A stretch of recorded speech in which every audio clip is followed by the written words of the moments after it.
AP రాజకీయాల్లో మరోసారి వాక్య బాణాలు దూసుకొచ్చాయి. ప్రముఖ న్యాయవాది మాజీ జడ్జి జడశ్రవణ్ తాజాగా నిర్వహించిన విలేకరుల సమావేశంలో ప్రభుత్వ పెద్దలపై తీవ్ర స్థాయిలో విమర్శలు గుప్పించారు. AP CM Chandrababu Naidu, deputy CM Pawan Kalyan, మంత్రి నారా లోకేష్ సహా మంత్రులంతా మీడియా ముందుకు వచ్చినప్పుడు నెత్తురు చుక్క లేకుండా ముఖాలు పెట్టారు అంటూ తీవ్ర వ్యాఖ్యలు చేశారు. ప్రభుత్వ పాలన సరిగ్గా సాగడం లేదన్న విషయం వారికి కూడా అర్థమైందనేలా వారి ముఖాభినయాలు ఉన్నాయని జడశ్రవణ్ అన్నారు.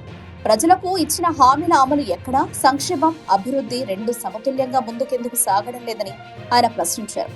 అధికారంలోకి వచ్చిన తర్వాత ప్రజల జీవితాల్లో కనిపించాల్సిన మార్పు ఇంకా స్పష్టంగా కనిపించడం లేదని విమర్శించారు. పాలన అంటే ప్రకటనలు కాదు, పనులు కావాలి అని వ్యాఖ్యానించిన జడశ్రవణ్ ప్రభుత్వం ఇప్పటికైనా మేల్కొని ప్రజల బాగు కోసం నిజాయితీగా పనిచేయాలని హితో పలికారు.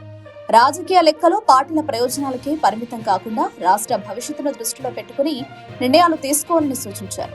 ముఖ్యంగా యువత, రైతులు, పేదల సమస్యలను ప్రాధాన్యంగా తీసుకుని పాలన సాగించాల్సిన అవసరం ఉందన్నారు. జడశ్రవణ్ వ్యాఖ్యలు ఏపీ రాజకీయ వర్గాల్లో చర్చకు దారితీశాయి.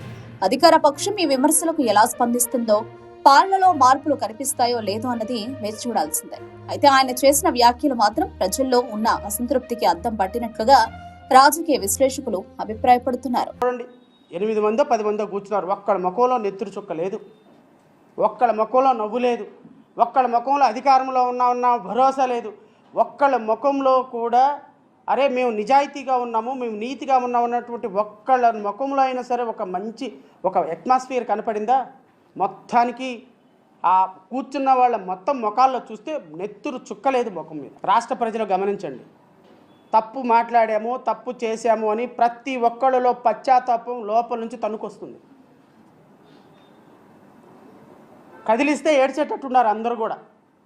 నేను చాలా స్పష్టంగా వాళ్ళ ముఖాల్లో హావభావాలు గమనించా.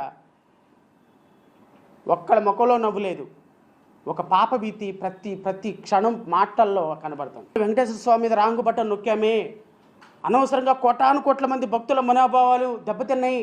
ఇప్పుడు దీన్ని ఎట్లా రిపేర్ చేయాలంటే సార్, నిజంతోనే రిపేర్ చేయాలి సార్. ఒక అబద్ధాన్ని ఇంకో అబద్ధంతో చేయలేరు ఎప్పుడు కూడా, గుర్తుపెట్టుకోండి. ఒక అబద్ధాన్ని ఇంకో అబద్ధంతో మాఫీ చేయాలని చూస్తే ఇంకో అబద్ధం ఈ అబద్ధాలతోటి మీ పార్టీలు కుప్ప కూలిపోతాయి. బికాజ్ వెంకటేశ్వర స్వామి శాపం ఆల్రెడీ మీ పార్టీల మీద, మీ జీవితాల్లో మొదలైంది.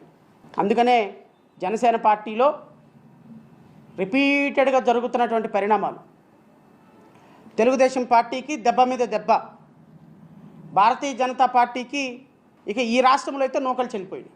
ఎందుకంటే పవిత్ర కలియుగ దైవం వెంకటేశ్వర స్వామితో మీరు ఆడుతున్న ఆటలు మీ పార్టీలకి, మీ జీవితాలకి, వ్యక్తిగతమైనటువంటి మీ జీవితాలకు కూడా ఆ శాపం తగలక మానదు.